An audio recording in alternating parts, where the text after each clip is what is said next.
We're live. Brett, how are you doing today? What's going on, Jack? Excited to be here, man. Yeah, thank you for taking the time. We've known each other for a while here, so it's cool to actually sit down and hop on a phone call. We were just talking before this. I connected with Chris, your brother, who's also huge on Twitter, about a year ago at the start of my journey, and just to see how much has changed since then. And that kind of leads me to the first question I wanted to get into.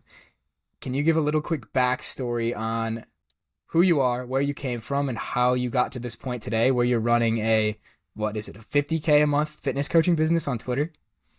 Yeah, it's hard to believe, honestly. It still doesn't feel completely real, and there's ups and downs involved, obviously. But yeah, I mean, just to kind of rewind back to growing up, we grew up in Wisconsin.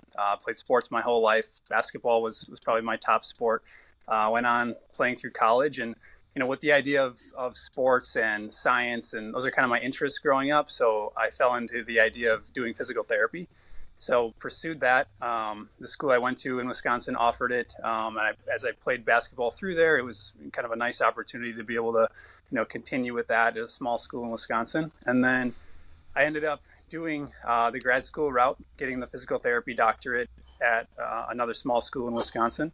And from there, my wife and I actually moved out to Colorado Springs. So we spent about 4 years out there, and I was working in traditional healthcare at the time, just kind of the typical PT route. I worked in a clinic for a little while, and then I ended up actually working in home health. And there's some ups and downs along the way. I kind of always knew I wanted something more. I didn't know what that looked like, you're kind of just working within the system that's there. And without getting too far down that rabbit hole right away, there's a lot of frustrations that come up working within the traditional healthcare system. So I was kind of always looking about the idea of is there something else out there? And actually, my brother Chris and I, who you mentioned earlier, we just started the idea of a podcast. We were going to talk about things that we were interested in, similar to how you and I are catching up here. We were interviewing guys talking about, in some cases, it was finances, some kind investing. Other times it was more health related, kind of back in our bread and butter there. So, it ended up kind of transitioning toward, we realized what we enjoyed talking about, what we were better at talking about. And that was more of the healthcare related topics. So, from there, we started sharing more and more of those ideas online. And, we actually reached out to some people basically trying to figure out, what's the best way to actually use something like Twitter, because, guys like me, I hated social media. I never used it growing up because it was such a negative atmosphere. But that's what I realized, is that was just how I was using it in a negative way. So that was a big shift for me, is that you can really tailor it to whatever you need it to be. And as we talked to more and more of these guys and got more ideas, we really just got into the idea of just sharing our story, sharing our journey, and being able to help people along the way. So yeah, fast forward to about a year and a half later from when we kicked off the podcast, and left traditional healthcare, really focusing more on the disease prevention side of things, as opposed to seeing people after the fact, when in a lot of cases the damage is potentially too advanced to really undo at that point. So we really shifted into more preventative medicine, and it's been a wild ride. It still doesn't feel completely real, but happy to be on this journey. I completely resonate with that last thing you said. It doesn't feel real. Like, I started about a year ago posting on Twitter, not really knowing what I was doing either. I just wanted to start sharing ideas about personal development and stuff I was reading about. And now, a year later, I've kind of fallen into my niche. Like, I think I found my niche just by talking to people and experimenting online. But I was the same as you. Like, I went through a phase in college for probably over a year, maybe 2 years, where I completely renounced social media. I was like, this is horrible. This is horrible for your mental health. And I think in some aspects it definitely can be.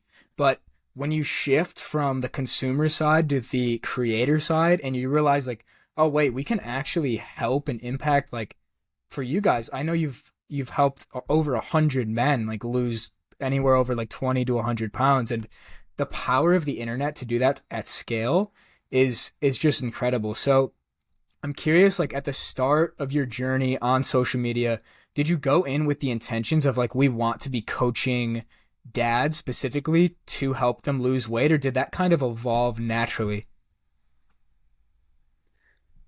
Yeah, actually, I would say it was almost the exact opposite when we started. So because we had been, I would say, burnt out or getting burnt out in healthcare. When we first got onto Twitter, Twitter was sort of our escape from that because we were still working full time. So, when you get done with a long day working with patients one on one for 10 plus hours throughout the day, the last thing you want to do is come home and continue to do that. So we were actually kind of using Twitter as, we were looking at financial markets and investing, and it was almost the exact opposite approach when we first got started on Twitter. But again, we were more using it as an escape at the time. And then, what we recognize is that what we do in this space on Twitter doesn't have to be the same thing that we're doing in the 9 to 5. And in fact, we found that, as we started talking more about health, and we had more control over those topics and what we wanted to talk about, and really being able to do it the way that we thought was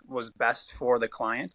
And the more that we were able to do that, the more rewarding it became for us. So it became less and less about burnout, and much more, it's a lot easier to get up every day. And I'm not necessarily working any less than I was. In fact, I'm probably working more now with my own business than what I was doing. But it's just a totally different mindset going in when you can do it the right way, and it's much more rewarding. So yeah, I guess to answer your question, no, we didn't start out with this exact mission in mind, but I think in the back of our minds, we always knew that this is what we were meant to do.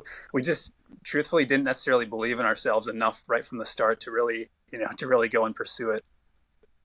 That self-belief is such a critical point, especially when you start creating online. Like, everybody feels like an imposter. I still do from time to time. I'm starting to finally feel like, okay, I actually know what I'm talking about within certain domains. Other domains, I don't, and that's why I have a podcast, so I can ask experts like you about these high-level questions. But when you were transitioning from like the 9 to 5, working as a PT, into now running a business, what was the most challenging part of making that transition for you?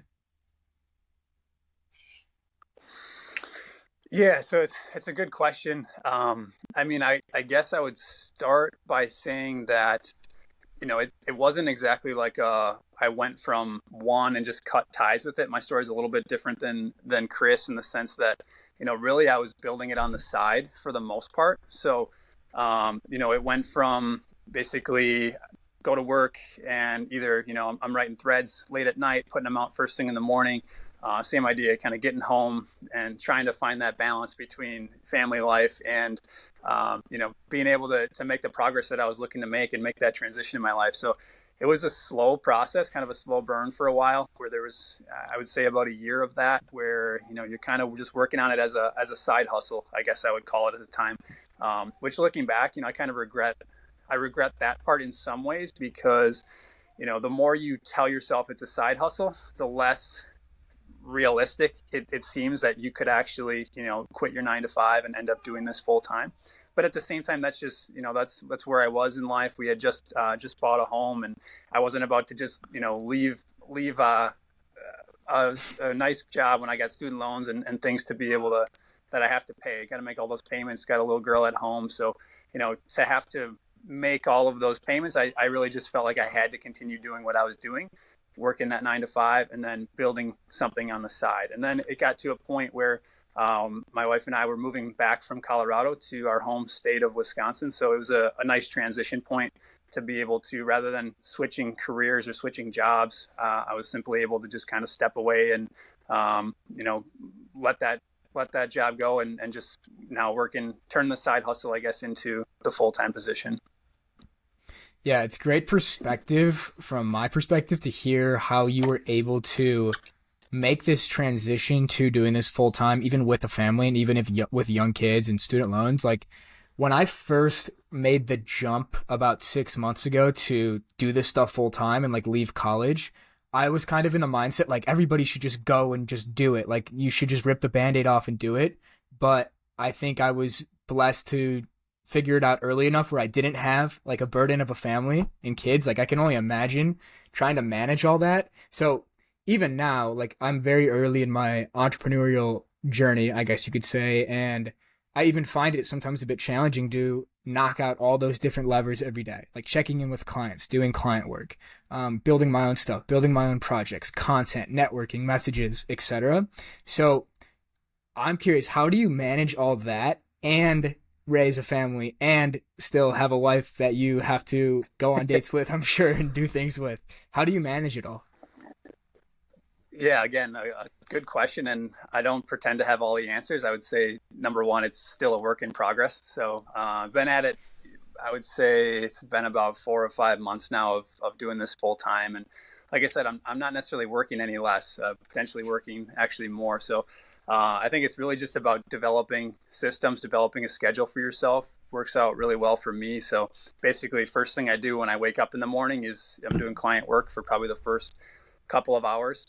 Trying to get as much done before my daughter wakes up as possible, which some days is much earlier than others. So trying to be flexible with it.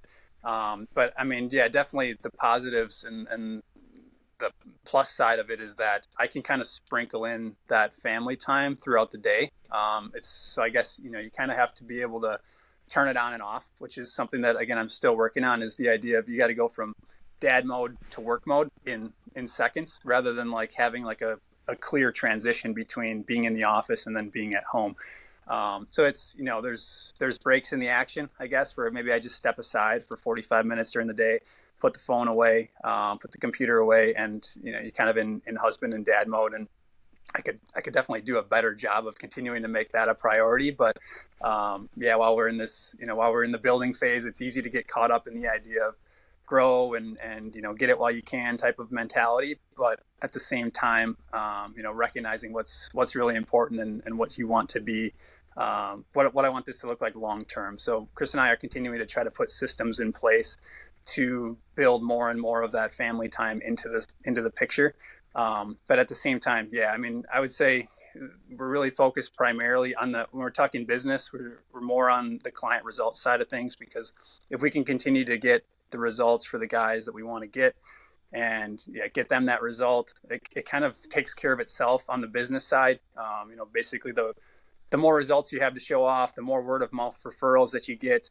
There's less and less on the marketing side that you have to continue to take care of. So we try to always make sure we're getting the client's results as number one, and then from there transitioning over to marketing and emails and things like that. So like I said, work in progress, but that's the way we handle it, and it helps having two guys, I'll say that. So Chris and I can kind of divvy up the workload a little bit there, and I can wear one hat, he can wear another, and it allows us to be a little bit more efficient than maybe trying to do all of the different things all together, which I know a lot of guys in this space do. So I'm sure there's ways that it can be done, but for us, it seems to work pretty well where, maybe he's doing a sales call and I'm doing an onboarding call, or, I'm writing emails and he's doing some of the work behind the scenes. So I think just being able to work on, I guess, long story, being able to work on one thing at a time is the other thing that I'd say, is because if you're trying to do 10 things at once,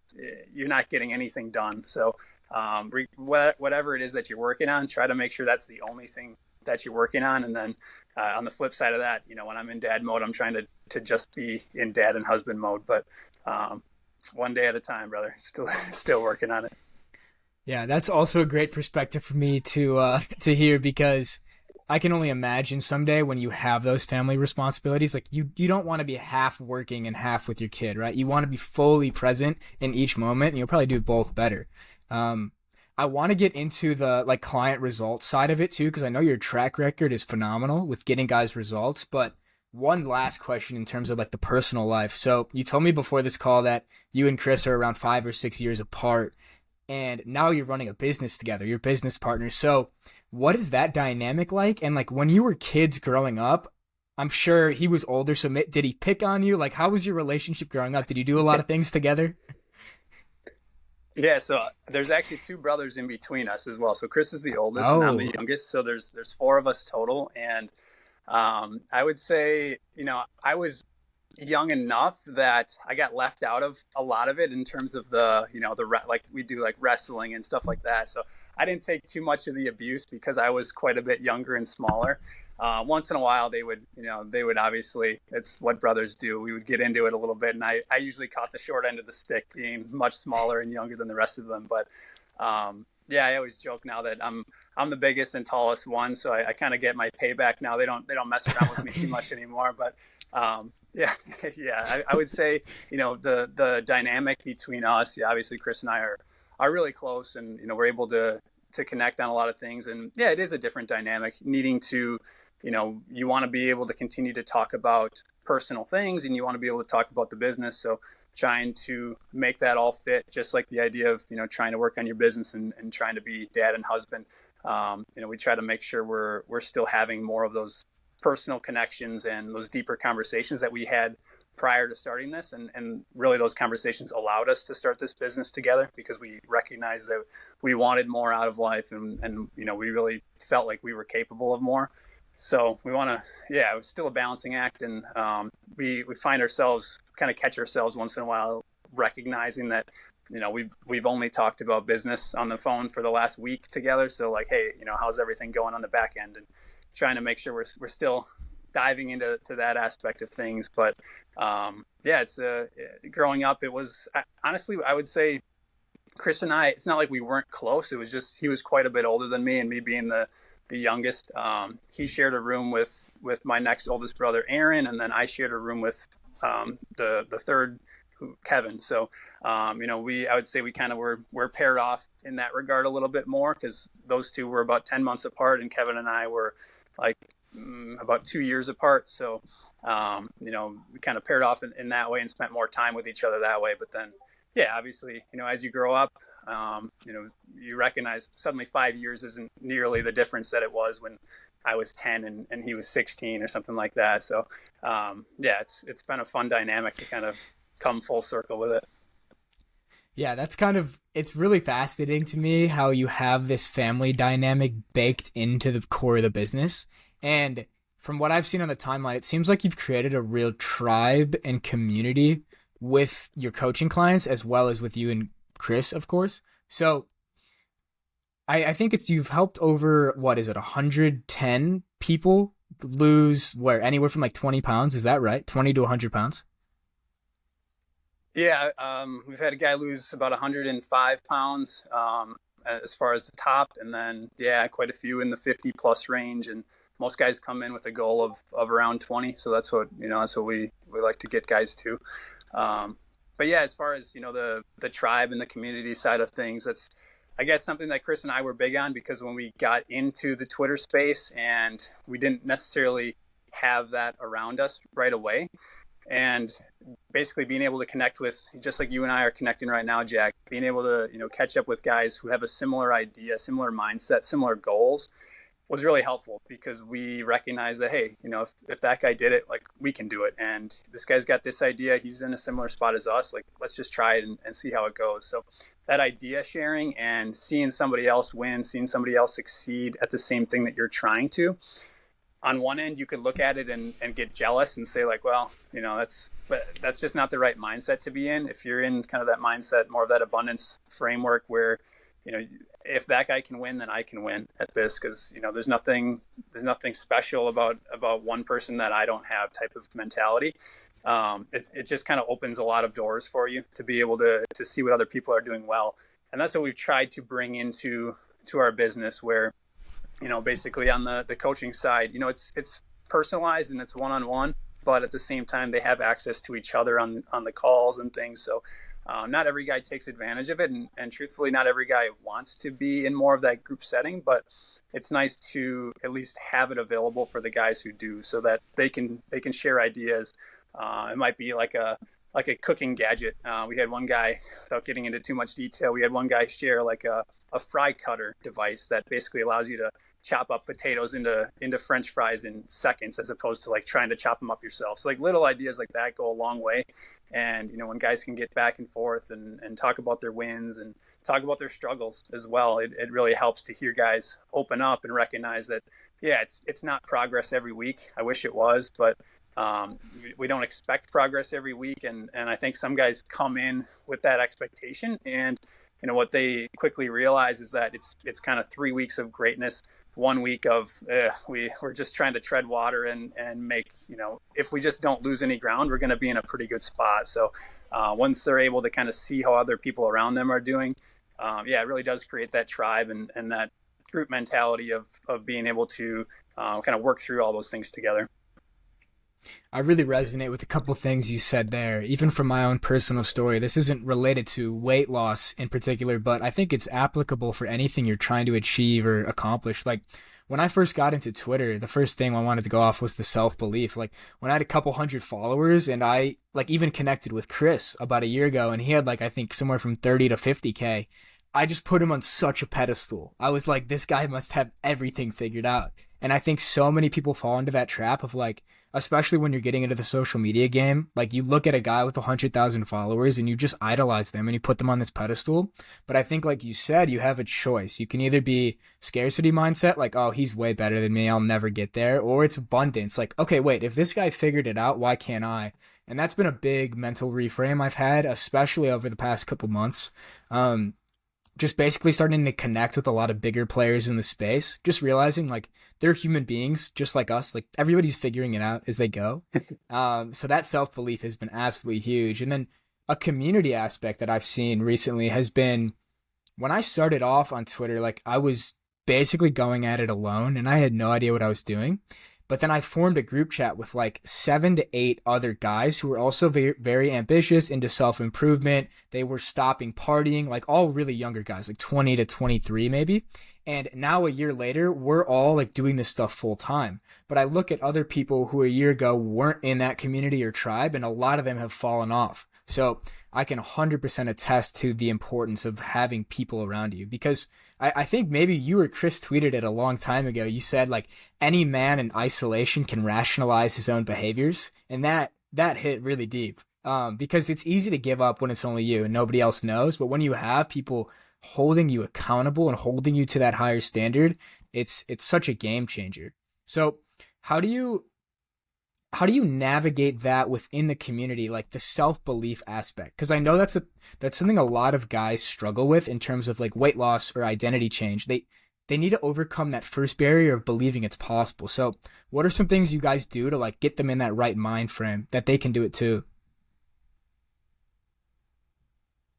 Yeah, it's a great question, Jack. So I think, number one, by kind of sharing the wins of other people, in many cases they see that the person is actually potentially in a worse position than them to get started, and if that person can find success despite a busy schedule, despite a lot of health limitations that they're starting from, it's encouraging to them. But I would say, number one, on our onboarding calls, we try not to completely upend their lives, number one, because in some cases people benefit from that, but at the same time it can be overwhelming to basically hear you've done everything wrong and you've got to completely turn it around if you want to make some progress. And even if that might be true, you're going to catch a lot of kind of people shying away from wanting to make that many changes that quickly. So we try to find some really low hanging fruit that, hey, if you just make this substitution for this one, it's going to put you in a significantly better spot.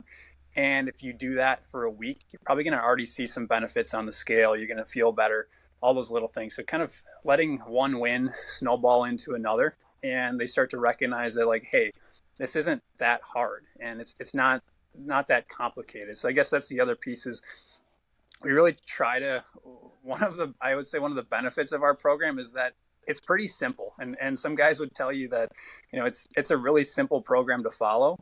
And because of that, it kind of builds that belief of like, well, yeah, I just did that for a week. It wasn't that bad. If that's all I got to do is repeat that process again and again and again, and I'm going to get results, like, hey, like, maybe I can do this, as opposed to, sometimes on Twitter, especially, there's a lot of like this advice that's all about trying to optimize everything. And, if we're constantly trying to optimize, that's great for like the 1% of people who are already where they want to be and they're just looking to make small improvements. It's not a problem to be doing that.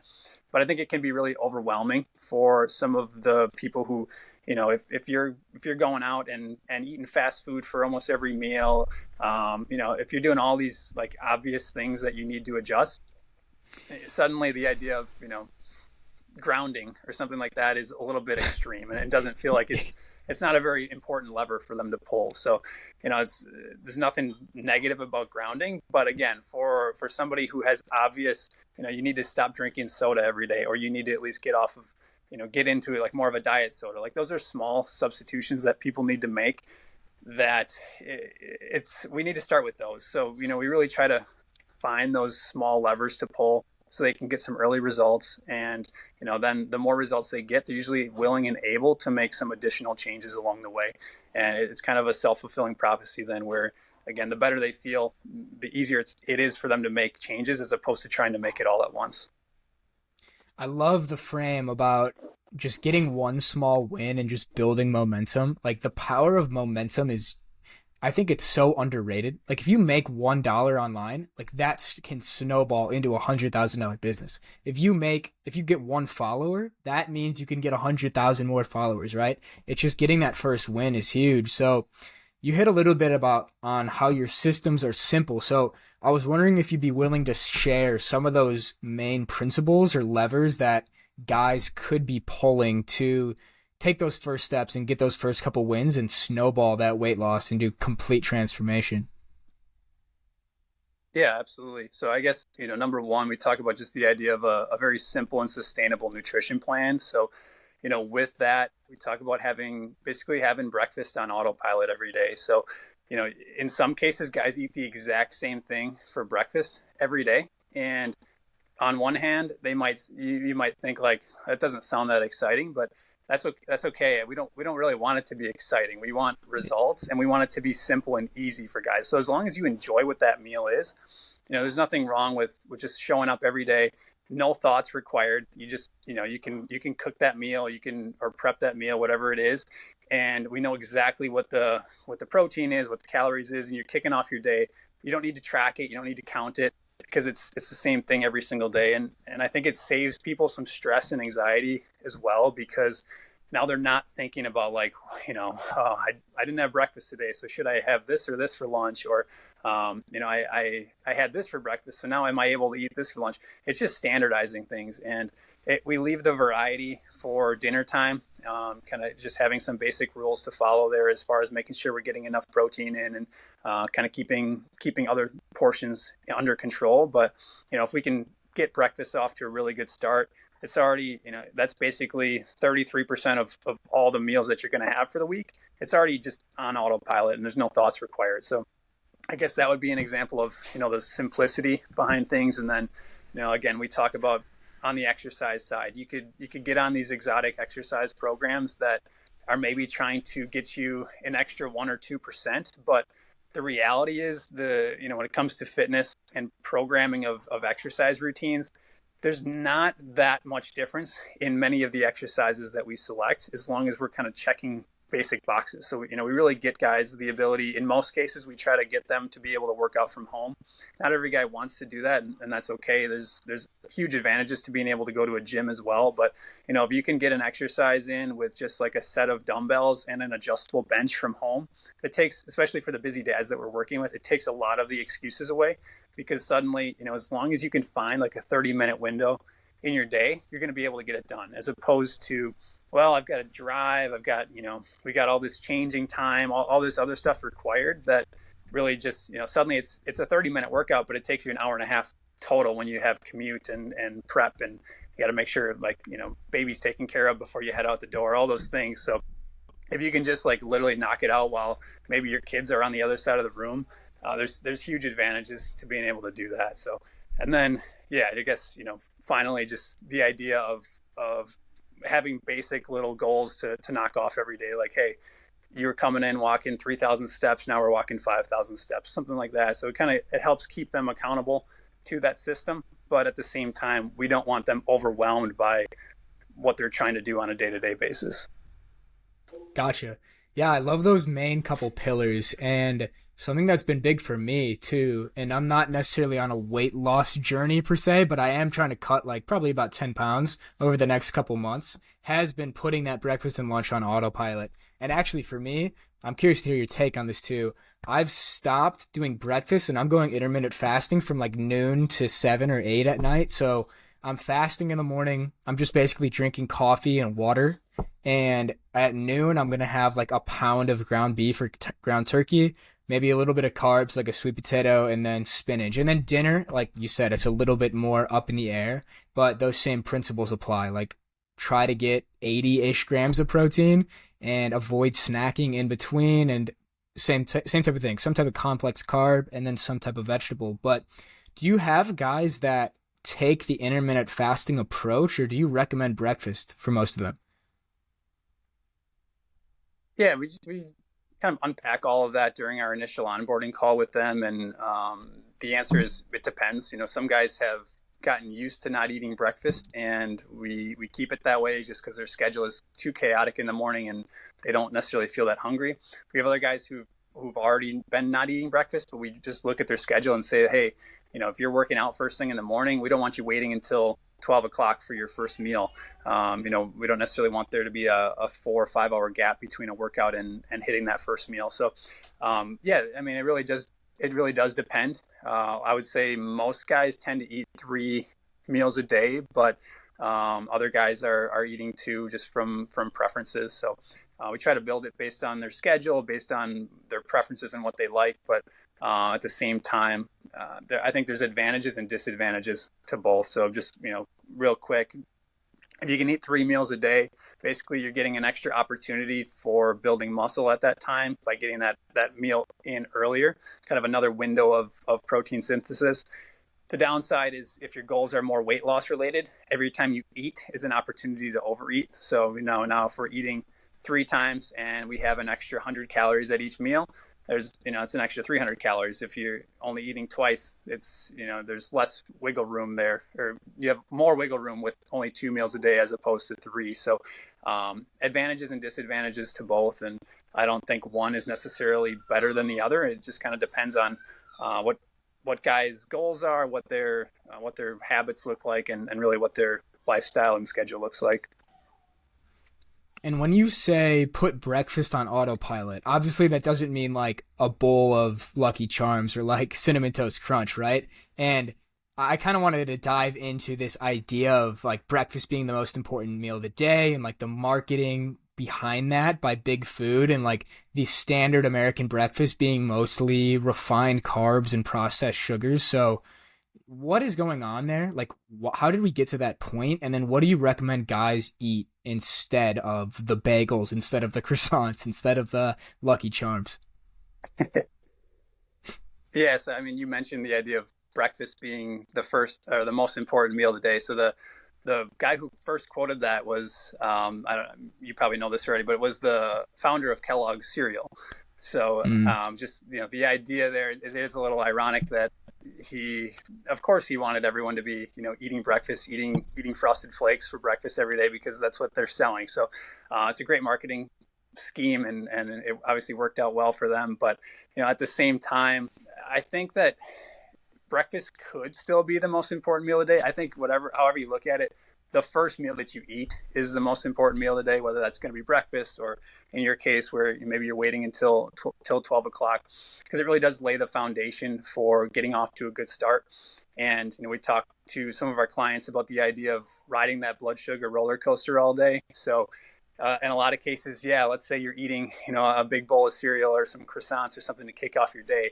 We're getting just this big blood sugar spike just to kick off our day, and then we get this big crash down after we release a bunch of insulin there. So it really sets us off on just riding that roller coaster up and down, because you notice maybe an hour or two after that meal you're tired, you're sluggish, you don't feel well, so you're kind of looking for a snack for that pick me up. And usually the snacks are pretty low quality. It's a granola bar or something along those lines that's pretty processed and basically a glorified candy bar. And now we just ride it over and over and over again, and we never really feel that good about throughout the day. And really just we get into this concept of insulin resistance where we're basically on this pre-diabetic route in many cases. So in terms of we really try to just lead with protein, no matter if that's at 7 a.m. or at 11 a.m., whenever that first meal is. We want protein to be the foundation to slow digestion down, keep you feeling full throughout the day, because that's the other thing about that bowl of cereal is, again, you're feeling sluggish 2 hours later, but you're also hungry 2 hours later. And again, the more times that we're snacking and needing to eat, the more opportunities for overconsumption. So if we can really lay the foundation with a high protein meal early in the day, it might be protein pancakes of some form, kind of a home recipe there. Not necessarily like the boxed ones that you can find out there that are still not that much protein. Or it might be eggs and some sort of lean protein kind of coupled with that. So eggs and chicken sausage is one example, and really getting out to 40 or 50 plus grams of protein to kick off your day, which in some cases is almost as much as some guys were getting throughout the entire day. So they start to really feel a lot better even within the first week, once they recognize that, like, hey, I can eat. You can actually eat more food in some cases, feel like you're more full throughout the day, and still see progress on the scale, as opposed to kind of feeling like you're almost starving yourself trying to get the results that you're looking for and still not making the progress that you want. Yeah, it's so interesting how at the end of the day it just comes down to habit change and identity change. And I think you can't fault a lot of guys for this. And even myself, like, I grew up every single morning before school, like eating Pop Tarts and 3 bowls of Cinnamon Toast Crunch and a bagel, right? And you're just like, as a kid, you're fine. Like, you go to school, you don't notice any spike or dip in blood sugar or insulin, and you can function really well. But once you start to age, metabolism slows down, you slow down, then it really starts to have its ramifications. So, at a core level, after like looking into some of the marketing that these big food companies do to kids, like, it actually kind of disgusts me. Like, seeing how they're kind of hijacking our psychology from 6 years old, and then later in life, then we become sick, then we get diabetes, then we get chronic disease. It's actually kind of maddening. But yeah, so off that, like, with the big food marketing, like, how deep is this running? And what I mean by that is, like, what are some of the ramifications of being on that processed food diet for your whole life? Like, how does that manifest later in life, and what are the consequences?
Yeah, what are some of those later consequences in life that people can often face if they don't change habits, or change their eating habits, basically?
if people have been eating this diet their whole lives and they're potentially on this pre-diabetic track or they're even potentially diabetic, is it too late or can you see a reverse in the symptoms and the effects through proper diet, exercise, etc.?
I see. Yeah, I think those are great tips, and it is very reassuring to know that like if somebody is listening to this and they want to make a change, like it's possible. It's not too far gone. I think where it can get scary is if like you never make a change and then you end up dependent on a system that, from what I've heard and understand, is failing. So I'd be curious to hear your perspective on where the healthcare system is falling short and what the future of that system looks like right now.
I appreciate you shining light on all that, and it's pretty crazy to know behind the scenes like what's going on, because when you're just like a normal civilian or you're growing up, you just kind of look at the healthcare system or the doctors as like they know what they're doing, they have it all figured out, right? But when you go deeper into like how it's structured, it's just like, wow, this system is actually really bureaucratic and really outdated in a lot of respects. And I think one of the answers you kind of pointed to, maybe without saying it directly, is this transition to individuals stepping outside the healthcare system, like you and Chris, like what you're doing with preventative health from a creator standpoint or from an entrepreneurial standpoint.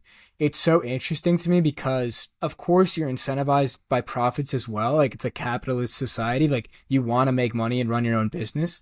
However, it seems to me like what you guys are doing is much more results oriented and it's much more preventative. Whereas with the healthcare system, it's much more about profits and it's much more about keeping people dependent on them. I think for you guys, like your goal is more, we want to give people we want to arm people with the principles and the education and the lifestyle so that they don't need us in a couple months. And I think that's like the really big distinction. So, the last question I wanted to ask based off of that was, where do you and Chris envision this business going in the future? Like, what is your purpose and vision in the long run with what you guys are doing right now?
For sure. And I'm excited to see where you guys take this in like 1 year, 3 years, 5 years, even like 10 years down the line, because it's pretty wild to see how much has changed in just a year. Like a year ago, you guys were basically just starting out, and now it's like, wow, we got a really full fledged business going. So I'm excited to see where you guys take it.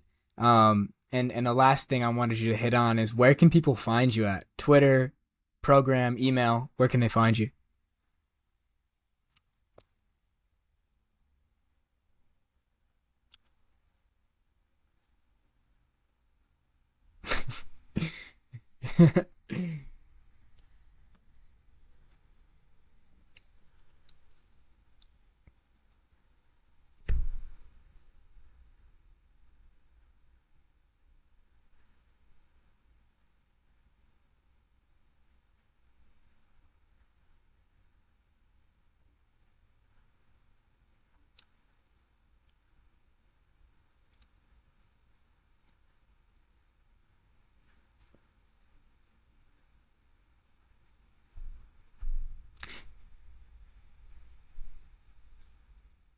Sounds good. And yeah, I'll definitely link all that stuff down below in the notes. So if you're curious about checking their stuff out, highly recommend. Some of the most informative stuff I've seen on Twitter. So with that, Brett, I appreciate you taking the time out of your day, busy day, to come on here and have this chat. I learned a ton, so really appreciate you.